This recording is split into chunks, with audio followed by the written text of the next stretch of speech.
السلام علیکم ورحمۃ اللہ وبرکاتہ۔ وعلیکم السلام ورحمۃ اللہ وبرکاتہ۔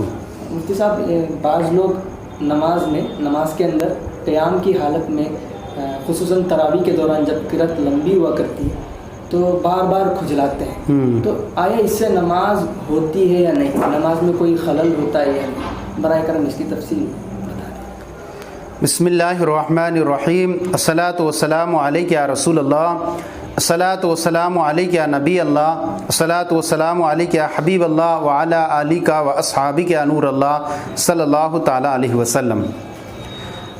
آپ نے یہ مسئلہ پوچھا کہ بعض لوگ نماز پڑھتے ہیں اور نماز کے اندر جو ہیں وہ کئی مرتبہ کھجا لیا کرتے ہیں، تو کیا اس طرح کھجانے سے نماز میں کوئی فرق پڑے گا یا نہیں پڑے گا؟ تو دیکھیے، اس کے تعلق سے مسئلہ یہ ہے کہ اگر کوئی شخص نماز پڑھ رہا ہے اور نماز کے اندر اگر اس نے ایک رکن کے اندر 3 مرتبہ کھجا لیا، مثال کے طور پر وہ قیام میں ہے، اب اس نے جو ہے وہ ہاتھ اٹھایا اور کھجا لیا، پھر ہاتھ رکھ لیا، پھر ہاتھ اٹھایا، پھر کھجا لیا، پھر ہاتھ رکھ لیا، پھر ہاتھ اٹھایا، پھر کھجا لیا، تو یہ 3 مرتبہ کھجانا کہا جائے گا، لہذا ایسی صورت میں نماز فاسد ہو جائے گی۔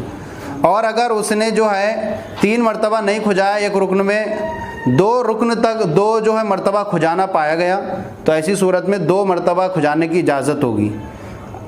اگر ایک ہی بار کئی مرتبہ کھجا لیا ایک ہی رکن کے اندر اور ایک ہی مرتبہ ہاتھ لگا کر کے، مثال کے طور پر ہاتھ اٹھایا ایک ہی بار میں اور اس سے اس نے کئی مرتبہ کئی جگہ کھجا لیا، تو یہاں پر ایک ہی مرتبہ کھجانا پایا جائے گا، اس کو 3 مرتبہ کھجانا نہیں کہیں گے۔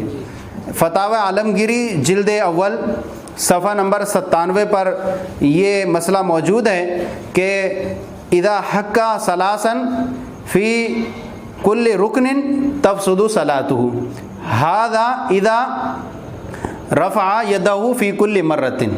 یہ اس وقت ہے جب اس کی نماز فاسد ہو جائے گی جب کسی نے 3 مرتبہ کھجا لیا نماز کے اندر، جبکہ یہ اس وقت نماز فاسد ہوگی جبکہ اس نے جو ہے ہر مرتبہ میں ہاتھ اٹھا کر کے کھجایا ہو، اور اگر ہر مرتبہ میں ہاتھ نہ اٹھایا ہو بلکہ صرف ایک ہی مرتبہ اٹھا کر کے کھجا لیا تو نماز فاسد نہیں ہوگی۔ واللہ تعالی عالم و رسول عالم۔